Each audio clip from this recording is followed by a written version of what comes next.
छेलाल भैया संकेत करत हूँ रामेश्वर भैया गीत का संकेत करत हूँ कोनो लड़की के गवना भइल कुछ दिन ससुरा में समय बीतले की बाद जब नैहर गई बे तो ओकर प्रेमी जब देखले बा आए है कहत बा का कहले बा नैहर में रहलू तू टिहरी ससुरवा में को कैलू ये जान नैहर में रहला तेरे ससुरवा में को कैलू ये जान नैहर में रहला तेरे ससुरवा में को कैलू ये जान नैहर में रहलू तू टिहरी ससुरवा में को कैलू ये जान लागे सैये के बेलल रोटी खैलू ये जान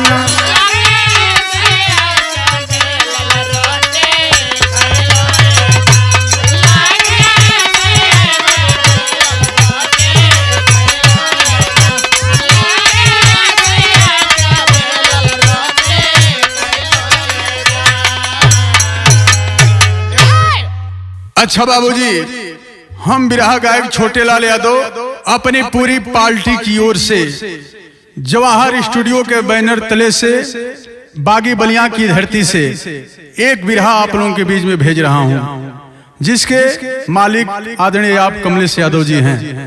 आप लोगों के बीच में एक ऐसी कहानी सुनाने जा रहा हूं ऐ मेरे श्रोता बंधुओं कि एक बार सुनेंगे तो दिल दहल जाएगा। आखिरकार का ये दुनिया में ऐसनो लोग होला। कवि ने संकेत किया है भूमिका की लाइन में कैसे मास्टर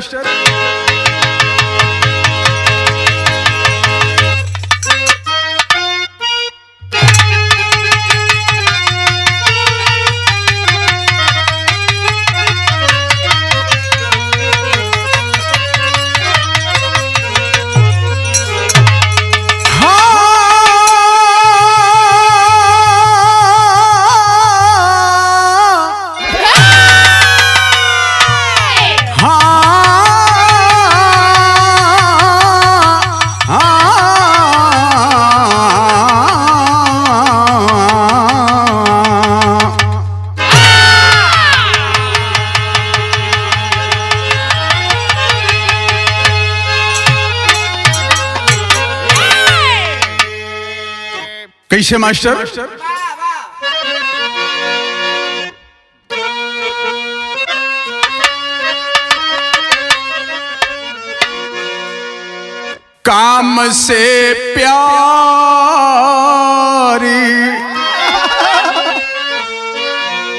काम से प्यार पैदा हुआ जिस्म में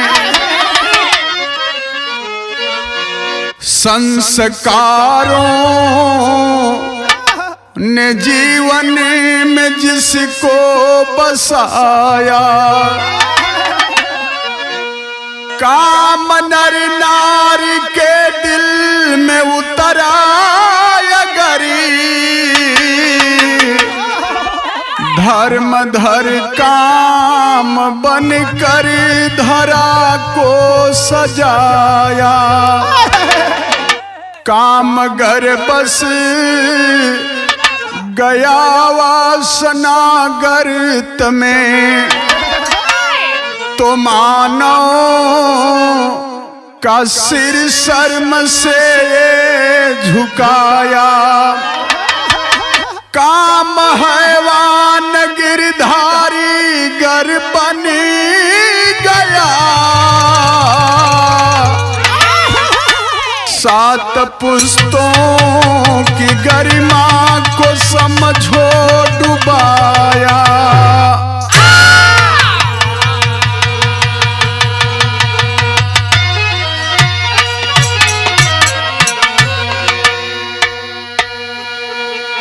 हमारे कवि आदरणीय गिरधारी लाल मौर्य जी ने इस गीत को सजाए हैं।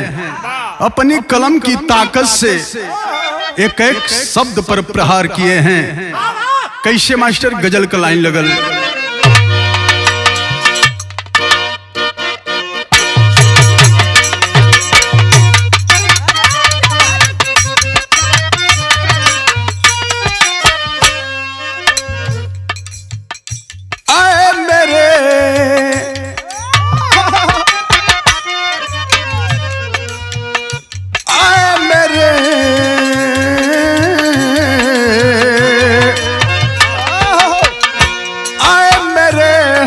नसी तू कहीं और चल,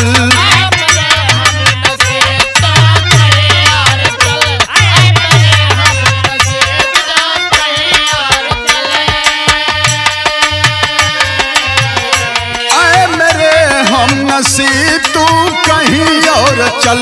इस चमन में कोई अपना गुजारा नहीं।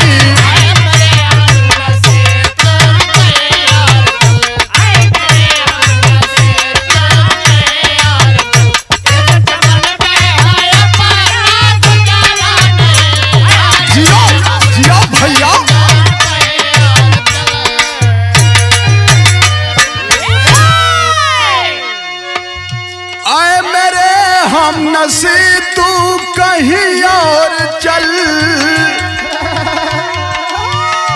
इस चमन में तू अपना गुजारा नहीं। बात होती गुलों तक तो सह लेते हम,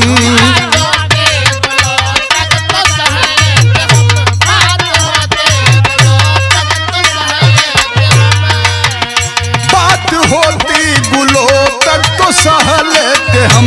अब तो काटो पे है हक हमारा नहीं।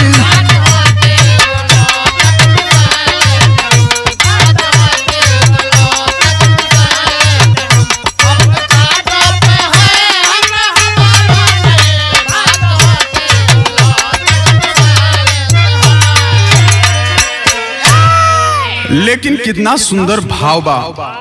कैसे मास्टर। ए है दुनिया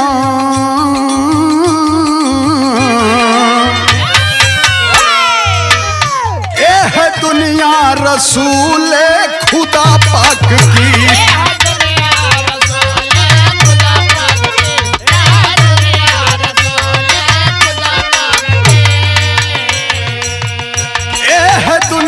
रसूल खुदा पाक की। प्यार नफरत है दोनों समाये हुए।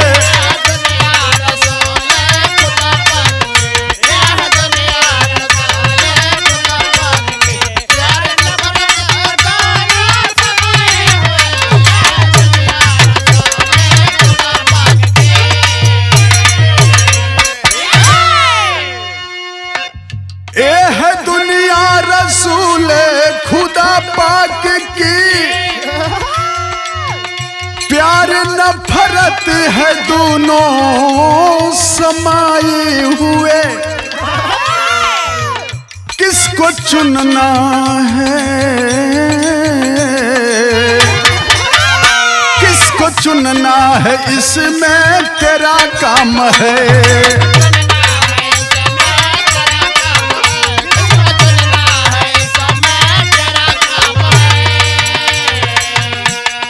चुनना है इसमें तेरा काम है। ये जमाना है नजरें टिकाए हुए।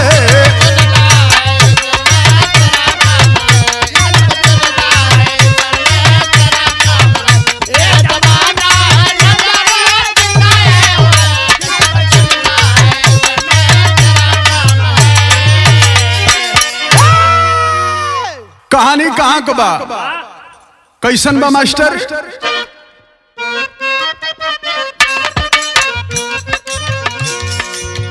ग्राम सरगोदा पाकिस्तान की कहानी है। खास कर रांची का ये वाक़या तूफानी है। वजीरा नाम उसी मुल्क का बसिंदा था। जुर्म की दुनिया का नापाक वो दरिंदा था। पड़ी पीछे पुलिस तो खौफ दिल में छाया है। बदल के भेष कब्रिस्तान में तब आया है। कब्र को पानी देना काम उसे भाया है। कब्र को पानी देना काम उसे भाया है। बढ़ाकर दाढ़ियों गुनाहों को छुपाया है।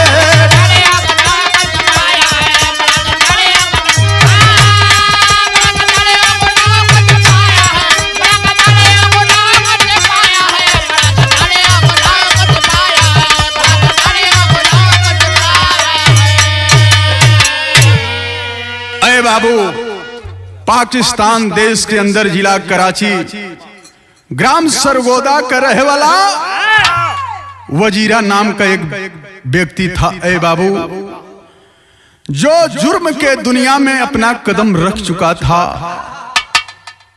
लोगों का बाहर निकलना दुश्वार हो गया था। धीरे धीरे पुलिस को खबर मिली, पुलिस पीछे पड़ी है। जब पुलिस पाछे पड़ल बा, ए बाबू, वजीरा के जानकारी हो गई बा कि पुलिस हमारे पीछे पड़ गई बा। अगर जो पुलिस पकड़ ली तो हमके दंडित करी, मारी, जेल भेजी। काहे न हम कहीं निकल के अपन दूसरा स्थान देख लें। ए बाबू, पुलिस के डर से वह शहर जिला कराची में भगा है। कोई काम ढूंढ रहा है अपने जीवन के परवरिश के लिए। अरे बाबू, जब कोनो काम नहीं मिलल, उसी कराची जिले के अंदर सबसे भारी कब्रिस्तान था। उसी के बगल में मजार थी। उसी मजार पर अपना आशियाना बना लिया और धीरे धीरे अपने गुनाहों को छुपाने के लिए लोगों को सुबह शाम पानी पिलाता था। और कब्र पर जितनी नई लाशें आती थी, कब्र को सुबह शाम पानी देता था। क्षेत्र में चर्चा हो गई कि मजार पर एक ऐसा फकीर आया है जो सुबह शाम कब्रिस्तान पर पानी भी दे रहा है, लोगों को पानी भी पिला रहा है। एक चर्चा हो गई और उसी आड़ में एक करता क्या था। गीत लगल मास्टर।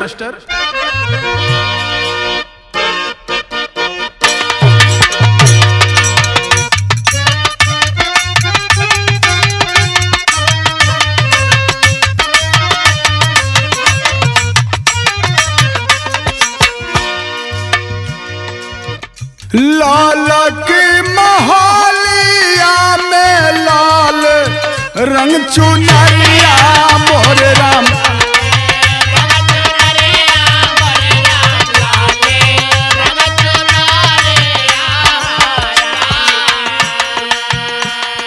हे राम लाल रंग चुनरिया जनवा मार ले हो राम।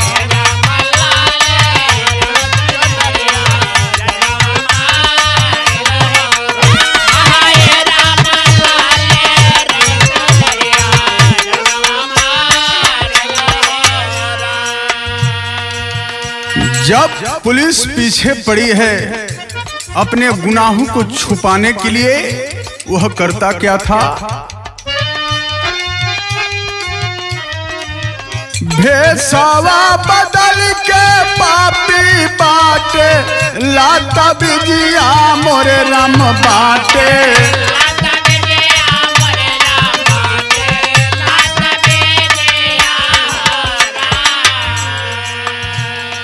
ए राम पानी देला सुबह और शाम न हो राम।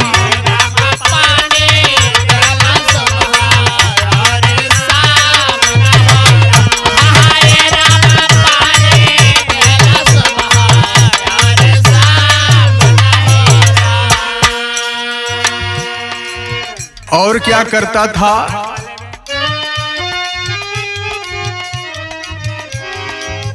ढालता सूरज खोले राम कब तलवा मोरे राम राम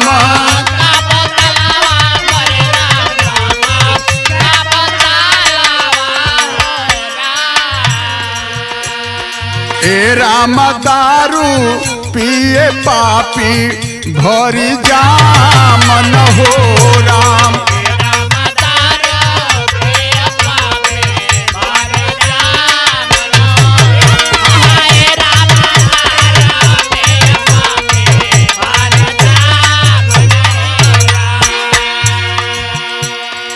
और 3 बजे रातिया के आवे कब्रिस्तानवा मोरे राम आवे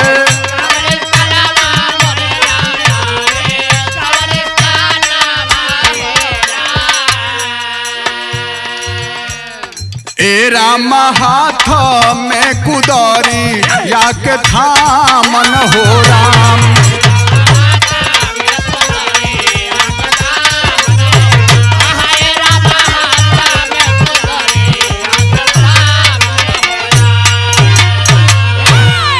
चर्चा हो गई क्षेत्र में कि बहुत जानकार फकीर मजारी पर रहत बा कब्रिस्तान की बगल में मर्द मेहरारू सबे पहुंचत बा। ए बाबू झारत बा तबीज देत बा सुबह शाम कब्र को पानी दे रहा है लोग बड़ा खुश हवन।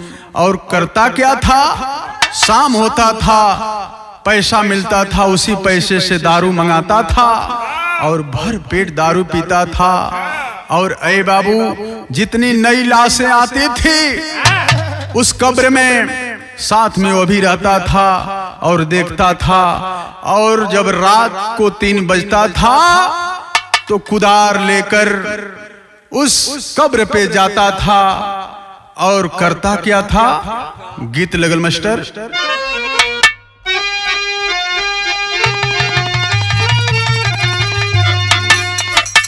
गवना कराई पिया घर बैठवला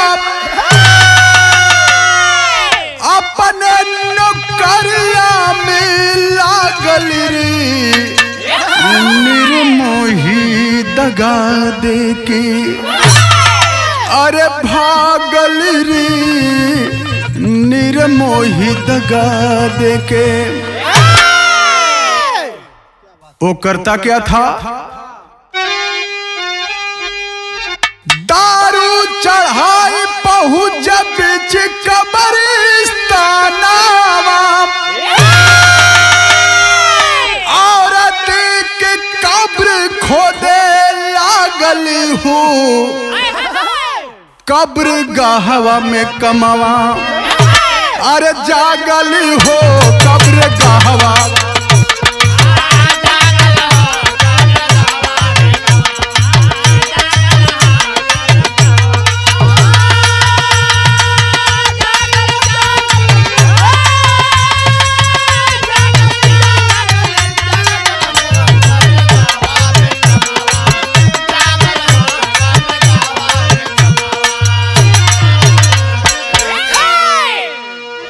रेशम का पर्दा कब्र से हटावे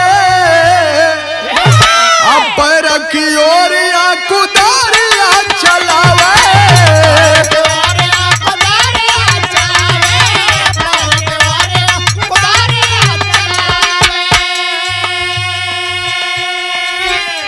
पटरा के टारी पापी टारे चा जलावे जिस्म देखी हो जाला पागल हूँ कब्र गहवा में कमवा जागल हूँ कब्र गहवा में। अरे बाबू कब्र को खोदता था पटरा को टारता था अंदर प्रवेश करके कब्र में और टार्च जला करके और ऊपर से चादर को खींचता था और उस ठंडी बदन के साथ अपनी हवस को पूरा करता था। अरे बाबू केहू का घर उजड़ जाओ केहू के अपन स्वार्थ बा दुनिया का सबसे नीच वह इंसान बारे मालिक को भी मंजूर नहीं है। कुछ दिन बाद अय बाबू इसी काम को करता रहा। धीरे धीरे समय बीत रहा है। लमसम 10 वर्ष के बाद वह अपने गांव आया है। तो कहना है दोहा में क्या, अपने गांव में आया है, अपने गांव में आया है। बीते जब कई साल, ठाट बाट को देखकर पूछे लोग सवाल। अरे बाबू जब कुछ दिन बीत गई बा, गांवे पहुंचल हल लोग पहचानत ना हवन। लोग सवाल करने लगे, अरे तुम्हें वजीरा हुआ ना कि तोहरी डर से लोग घर से बाहर ना निकलत रहे। आज तू बदल गई वजीरा एकदम। तू पहचान में नावत है केवन नौकरी करे वजीरा। वजीरा सबसे कहत बा कि हम केहू के पहचानते नहीं खी। आखिरकार है बाबू पूरा गांव को लोग इकट्ठा है। बड़ा लोग खुश मन की वजीरा अब सुधर गए, वजीरा सुधर गए। वही समय ऐ बाबू एक छोटा लड़का सवाल कर रहा है। क्या सवाल कर रहा है? गीत लगल मास्टर।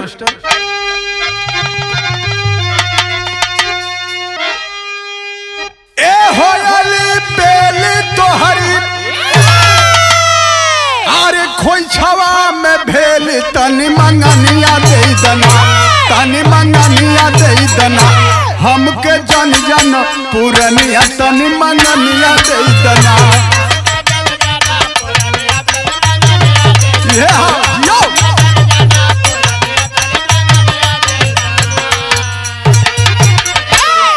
क्या वजीरा कह रहा है, छोड़ी अपनी गौआ, अरे भूलैली सब कनौआ, तनी बता दी रहुआ, तनी बता दी रहुआ।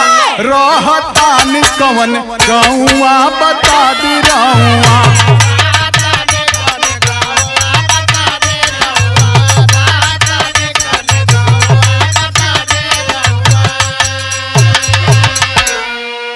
लोग सवाल कर रहे हैं वजीरा से। उसी समय एक छोटा बालक 13 साल का जो निहायत गरीब है। ए बाबू जब जनलस की वजीरा चाचा बहुत बड़ा आदमी हो गई बड़न, तो कहलस चाचा पूछला रियाज 13 साल के गदेलवा, चाचा जान हम के बनाई देती चलवा।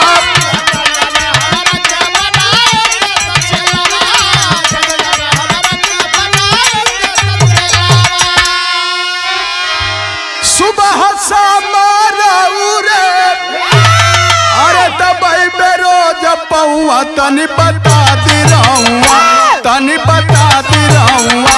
चाहतानी राव छाऊआ, बता दी रहुआ।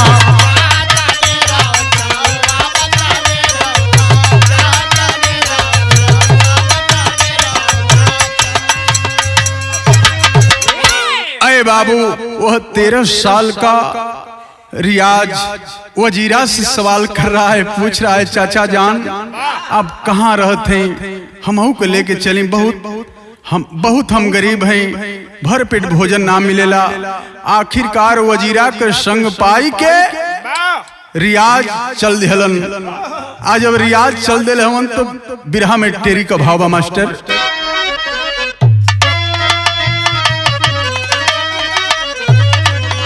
अरे पल पल में मानो दानो बन रहा, पल पल में मानो दानो बन रहा। काम हो गया कलंकित कर्मों के दल दल में, अरे दल दल में, अरे दल दल में। अरे बाबू वजीरा का संग पाके जब रियाज चला है, 13 वर्ष मात्र उम्र बा। ए बाबू नाबालिग है, तब विदेशिया में भाव लगल।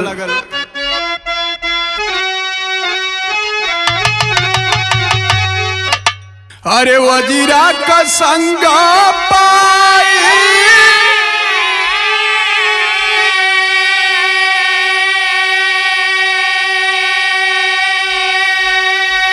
ए भैया पवन चढ़ले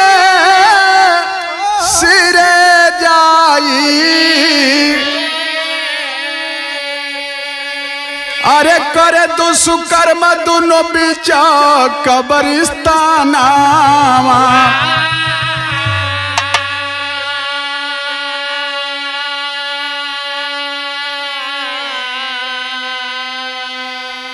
एक नाही दू नाही विषय 25 नाही अरे 48 लसियन के नो चले बदाना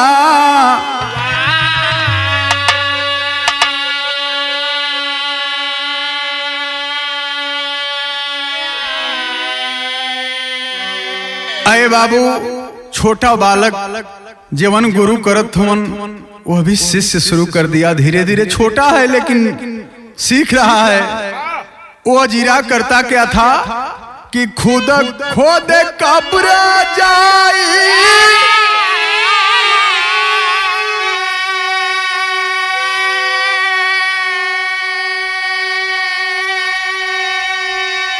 ए भैया मांग फिर बनावाई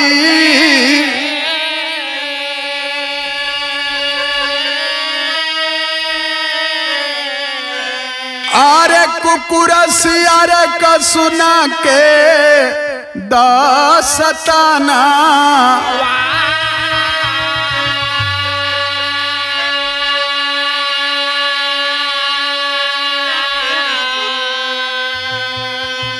अय बाबू जब घर वाले लोग आते थे, जब अय बाबू देखते थे लोग की कब्र खोदा गया है, सवाल करते थे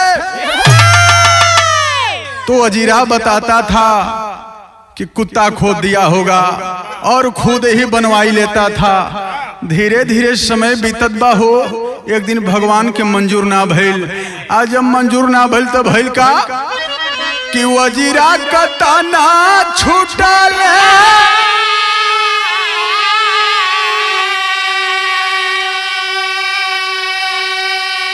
अरे रियाज नहीं मुहा मोड़ल ए भैया 14 बरिस का गुजार गईल दीना।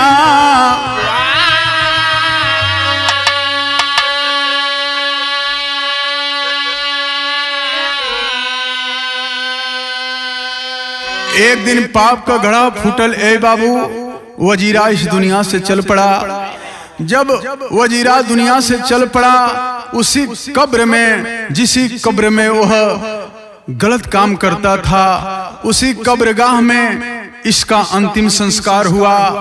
और रियाज 14 वर्ष का समय बीत गया, यानी रियाज 13 वर्ष की उम्र में आया था और 14 वर्ष का दिन बीत गया, यानी 27 साल का वो रियाज हो गया। प्रचंड जवानी के दहलीज पर कदम रखा है और अपने गुरु का काम वो भी शुरू कर दिया। लेकिन ऐ बाबू धीरे धीरे जब समय बीतत बा हो, एक दिन एगो घटना घटल। वो केवन घटना घटल मास्टर साहब? गीत लगल।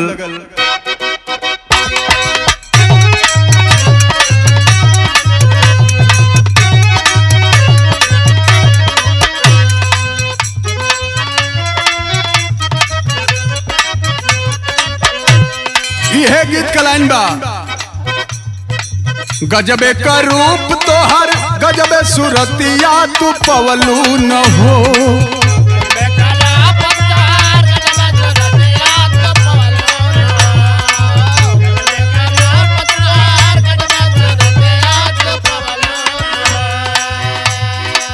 गजबे का रूप तोहर गजबे सुरतिया तू पवलू न हो।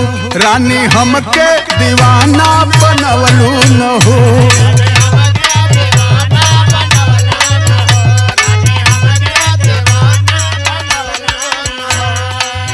एक घटना घटल, केवन घटना घटल? 3 तारीख और दिसंबर महीनवा 18 सनवा।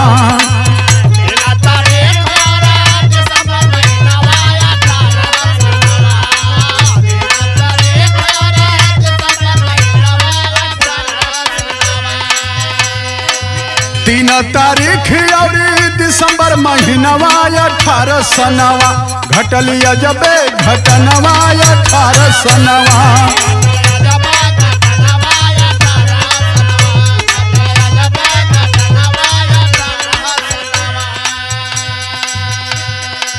लागी सहरिया कराची दरम्यानवा 18 सनवा।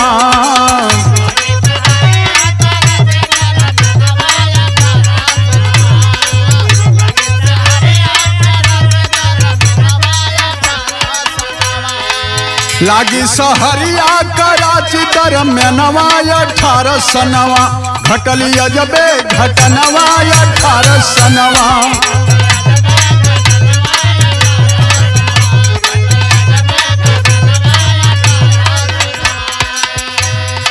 कौन सी वो घटना घटी, गौर करेंगे। एक 17-18 साल की लड़की जा रही थी बाजार करने के लिए। उसी समय उस लड़की का नाम सुमेरा था। उसी समय हुआ क्या, साइकिल को ट्रैक्टर मारा है टक्कर।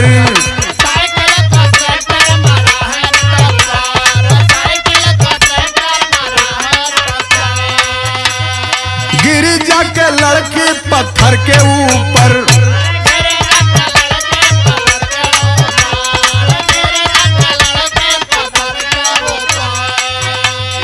मरल जानी लोगवा ओढ़वलन कफनवा 18 सनवा।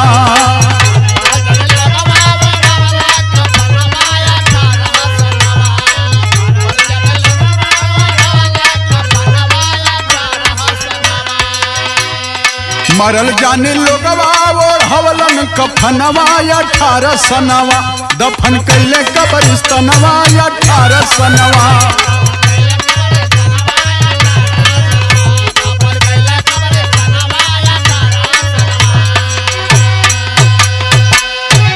अरे बाबू, जब वो लड़की के लोग देखले हवन हो, बेहोश हालत में लड़की बोल नहीं रही है, बेहोश है। आसपास के लोग जब देखले हवन, अरे बाबू हॉस्पिटल लेके गए हवन लोग। जब हॉस्पिटल लेके गए हवन लोग, डॉक्टर ने कोमा में कर दिया। 2-4 दिन कोमा में वो लड़की रही। डॉक्टर ने नाबुझ का परिचय देते हुए लड़की को मृत घोषित कर दिया। आज जब लड़की को मृत घोषित कर दिया, अरे बाबू लोग ला करके दफन कर दिए कब्रगाह में। अरे बाबू जब दफन कर दिए लोग, वह रियाज वहीं पे था, देख रहा है क्या आज नई लड़की कब्र में दफन हो रही है। अरे बाबू केहू का घर उजर जाओ और बारे पापी, भगवान को भी नहीं मंजूर होगा। अरे बाबू तो हुआ क्या, गीत लगल।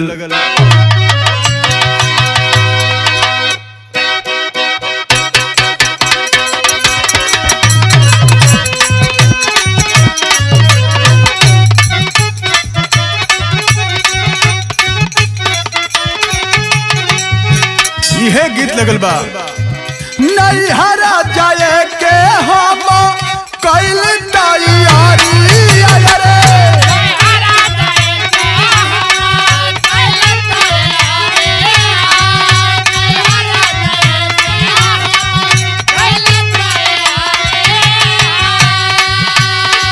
नैहरा जाए के हम कैल तैयारी। गाड़ी लेके अइले हमर भैया, अचरे से मुहवा, अचरे से मुहवा तो पी के रोवे लगल सैया।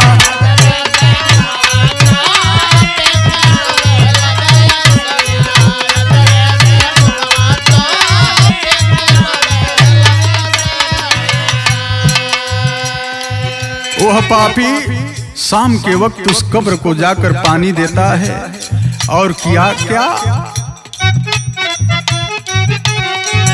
पापी रियाज लिहल हाथ में कुदारी।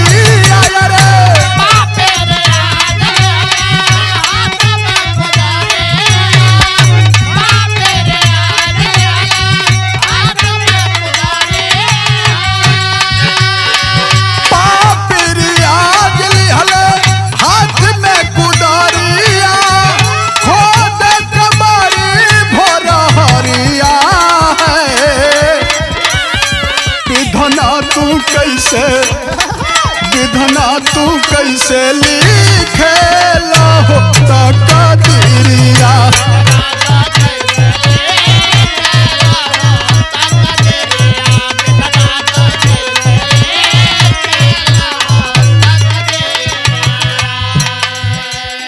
अहे बाबू, दारू पिया है और रात के वक्त कब्र पे पहुंचा है, और क्या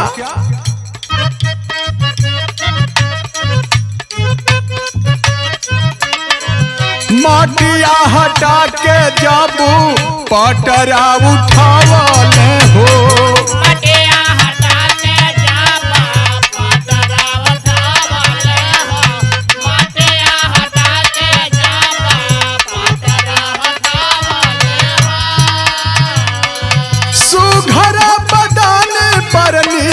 गहिया गड़ावले हो।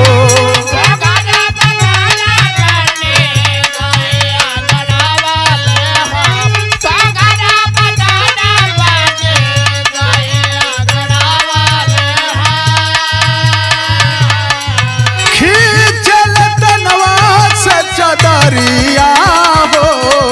विधना तू कैसे, विधना तू कैसे लिखे तकदीरिया।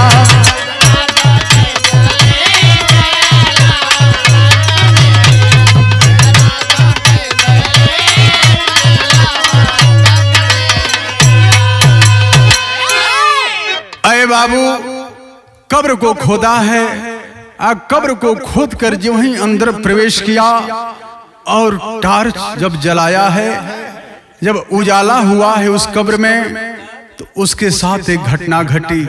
वो कौन सी घटना घटी? गीत लगल मास्टर।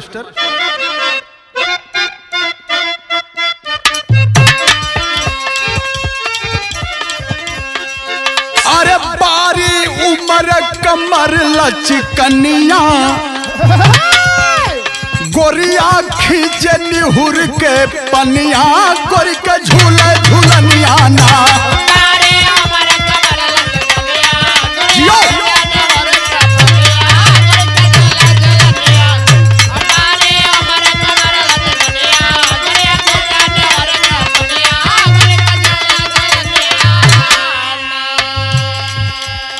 अरे बाला देख के झूमे सैतनवा, जागल कामी अग्नि वही छनवा, तन से छूटे पसीनवा ना।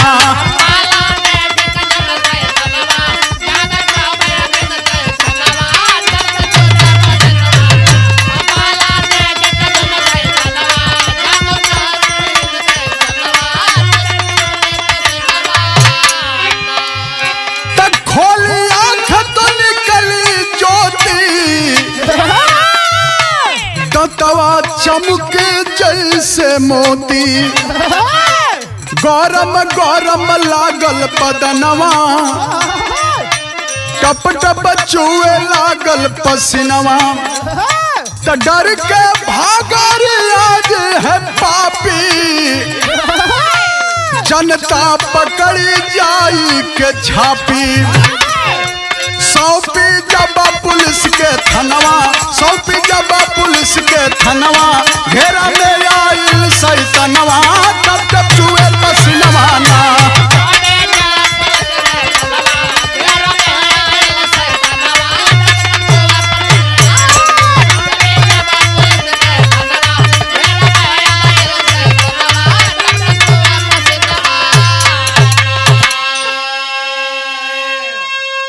अरे बाबू, उस रियाज के साथ एक घटना घटती है। वो कौन घटना घटी? जो ही अंदर जाकर टार्च जलाया है और चादर को खींचा है। जब चादर के खींचले बाबू, सुमेरा की आँखिया खुल गई। आज जब आँखिया खुल गई बाहू, ताके लागल। आज जब ताके लागल तो रियाज देखा है, तो डर कर कब्र से निकलकर वहां से भगा है, शोर मचाते हुए। आए बाबू, जब शोर मचाते हुए भगा है, लोगों ने दौड़ाकर पकड़ लिया और पुलिस के हवाले जनता कर दी। आज अब गया है थाने में तो अपना जुर्म कबूला है। ऐ बाबू, वो समय इधर सुमेरा कब्र से निकलकर अपने घर जा रही है। आज जब अपने घरे जात बा, अय बाबू, जब घर का लोग देखले बा केवाड़ी बंद कर देले बा। आज जब केवाड़ी बंद कर देले बा लोग, अय बाबू, भूतनी भूतनी कही के लोग शोर मचावे लागल। गांव का कुछ लोग पत्थर उठा के वो लड़की के मारे लागल। वो लड़की अपन जान बचावे खातिर भागल बा। तो बिरहा में गीत लगल, गीत से बढ़िया भाव बा। पहुंचे सुमेरवा, सुमेरा अपन डेरावा, डेरावा कोई ना आवे हो।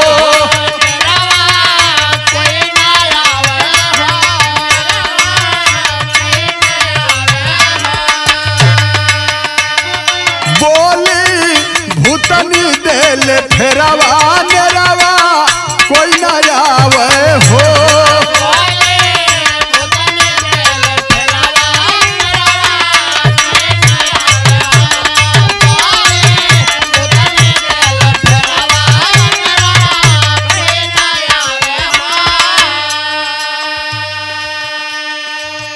गाँवा के लोगवा हाथ लिहल पत्थरवा, हमारी के लखे दियले बन के मझरवा।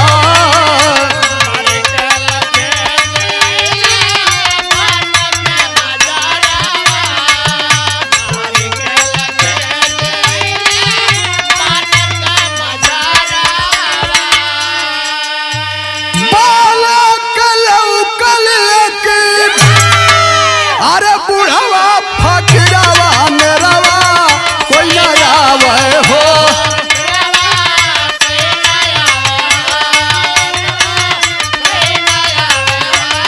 धैली बाबा जी का गोड़वा, मेरावा कोई ना आवे हो।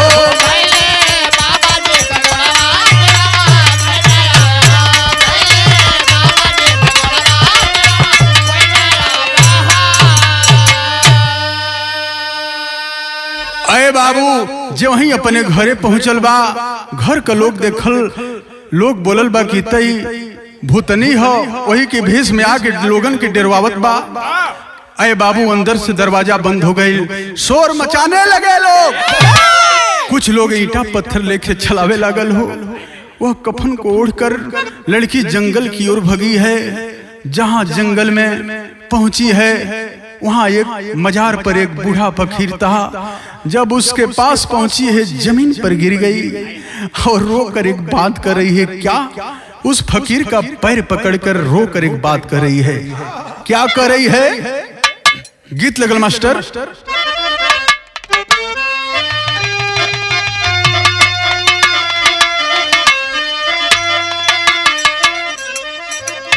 कि तोह के चढ़ई वो मैया, अरे नारियल चुनरिया हूँ कि गंगा मैया,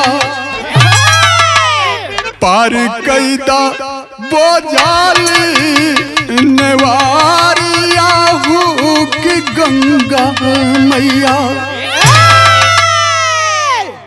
भाव है, अरे पवलिना सहारा पहुंची, अरे जंगल मजारा मजरवा ऊपरा, जाई गिरली खाई के ठोकारवा हो मजरवा ऊपरा।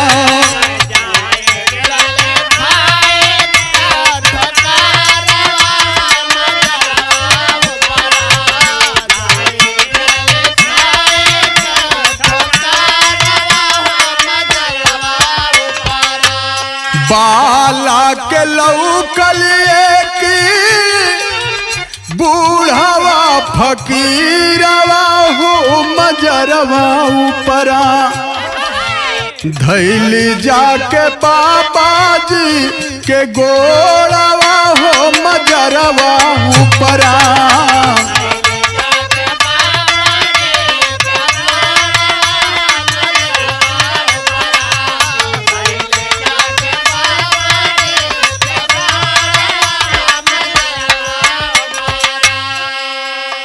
अरे बाबू जाकर उस बाबा के पैर पर गिरकर रोने लगी। गाँवा के लोगवा हाथे लिहल पत्थरवा,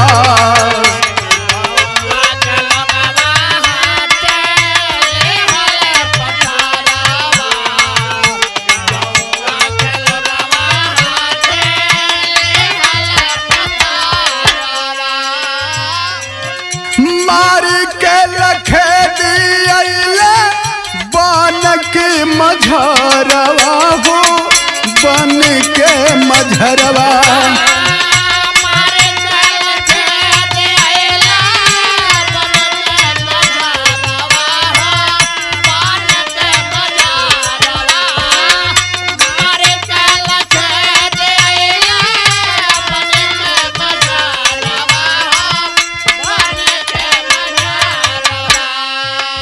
की हो बाबू छोड़ा ले की भगावा ले ससुरवा हो मजरवा ऊपरा, की हो तो के छोड़ा ले सौ हारवा हो मजरवा ऊपरा।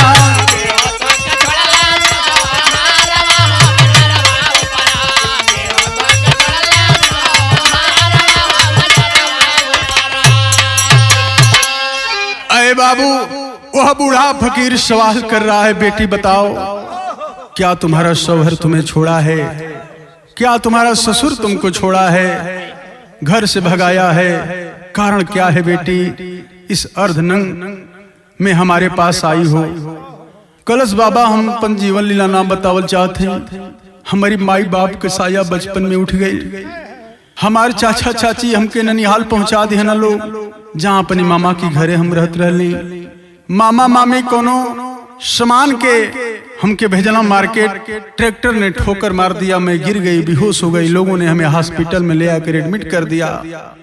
डॉक्टर ने ना समझ का परिचय देते हुए हमें मृत घोषित कर दिया, और घर वाले लोगों ने हमें कब्र में लाकर दफन कर दिए। लोग रात के समय में चाहे वो भगवान के रूप में गया हो, चाहे जैसी हालत में गया हो, कब्र को खोदकर अंदर प्रवेश किया, टार्च जलाया, और जो ही मेरा चादर खींचा मेरी आंखें खुल गई। और मेरी जब आंखें खुली वह डर कर भाग गया। आज जब वो डर कर भाग गया, लोगों ने उसे पकड़ लिया, और मैं धीरे से निकलकर अपने मामा के घर गई, जहां मामा के घर के लोगों ने दरवाजा बंद कर दिया और भूतनी भूतनी कहकर शोर मचाने लगा। जब शोर लोग मचावे लागल तो बाबा हमके ईंटा पत्थर से लोग मारे लागल। हम भाग के आपकी लगे आके जान बचौले बड़ी, हमके बचा ली बाबा, दुनिया में हमार केहू ना बा। अरे बाबू वह फकीर 65 वर्ष का कहा, बेटी तुम मेरी धर्म की बेटी हो, तुम यहीं पर रहो, जब तक मेरी जिंदगी है मैं तुम्हारा देखभाल करूंगा। अरे बाबू वह रहने लगी। आज जब कुछ समय बीतल तो उस मजार पर एक व्यक्ति नमाज पढ़ने के लिए गया, जो हाथ में पेपर लिया था, और इस पेपर में लिखा था, वह लड़की उस पेपर को लेकर पढ़ रही है।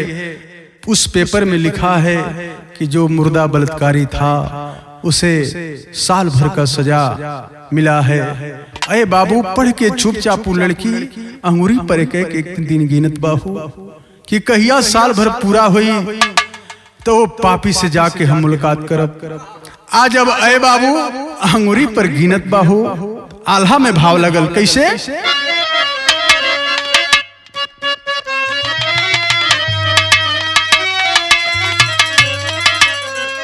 अरे निकला रियाज जब जेल के बहरवा भैया,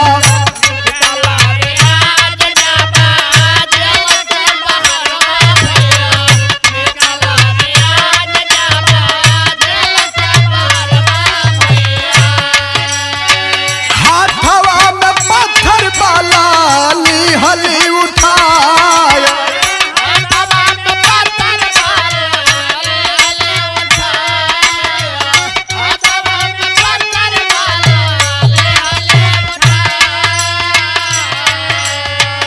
कहली ठहर पापी करबे हम तोर ही सबवा भैया।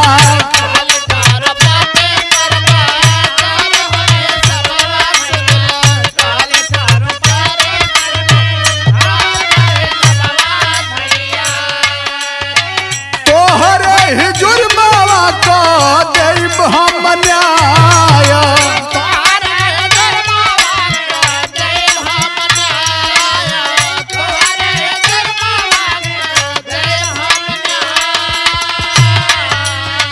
कहेला रियाज हम ना जाइबे कब्रिस्तानवा अब से।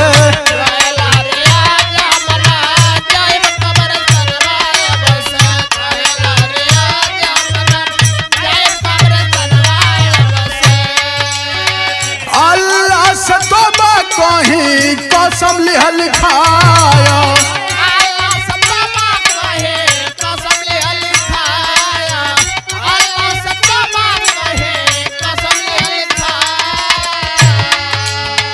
मान जा कहनवा माफू कोई दा गुनाहवा सगरो।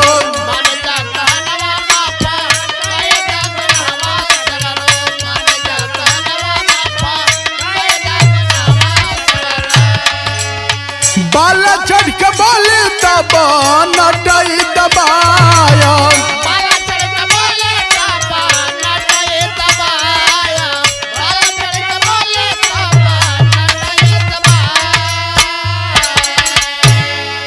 अरे बाबू अंगुरी पर एक दिन गिनत बा। साल भर का समय बीतत बा, एक आध दिन बाकी रहल। जेल की गेट पर पहुंच गई है, जहां यह बाहर आ रहा है गेट के सामने से। तुरंत हाथ में पत्थर लेके मारने के लिए पहुंची है। बाबू हाथ जोड़ लिया, कान पकड़ लिया, बहन मुझे माफ कर दो।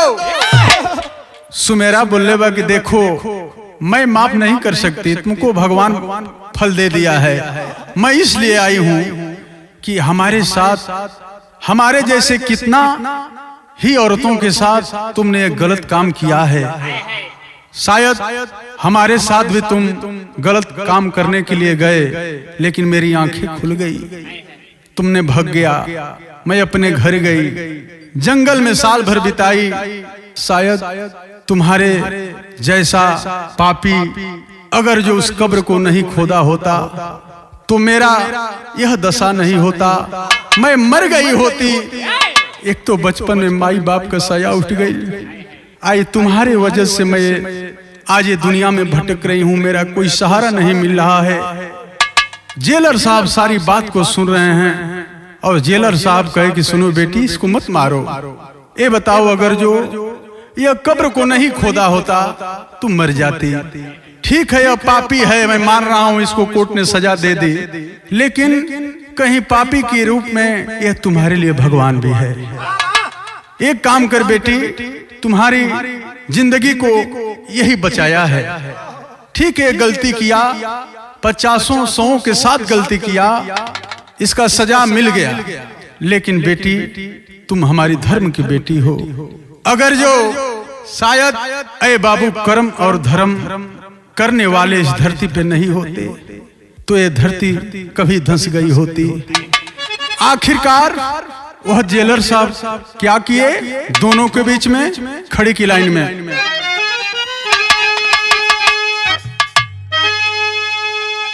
अरे सुमेरा रियाज एक भैले वही गारी, दोनों के भैले निकहवा जल के कोठारी।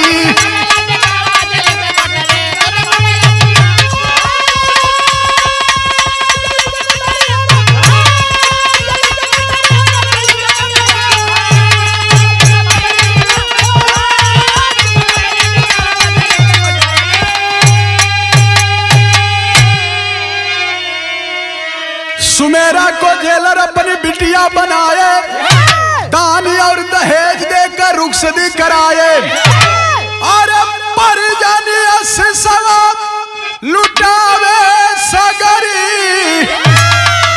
दोनों के भैले निकहवा जल के कोठारी।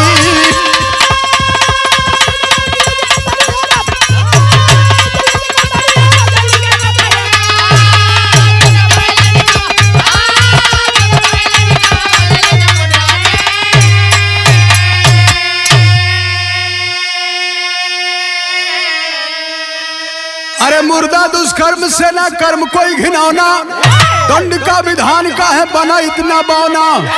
अरे ये पर पाकिस्तान के अब सोचे के परी, दोनों के भैले निकहवा जली के कोठारी।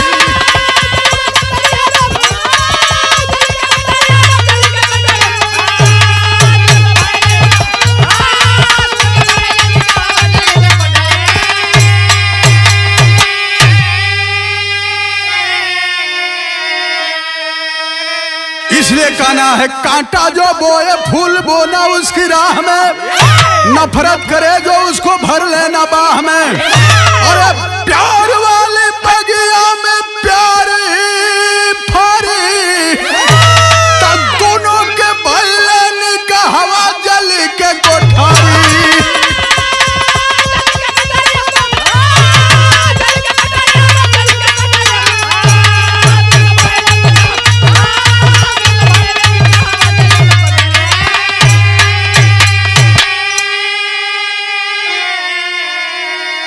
आखिरकार जेलर साहब दोनों का शादी कराए और दोनों अपना जीवन यापन करने लगे। यहीं से कहानी का अंत हुआ। कहना है क्या? जय जखार स्वामी गुरजद्दू की लहरे फुलवारी, कविता लिखते गिरधारी मां सारद की बलिहारी। अरे पल पल में मानो दानो बन रहा, अरे पल पल में मानव दानव बन रहा, रहते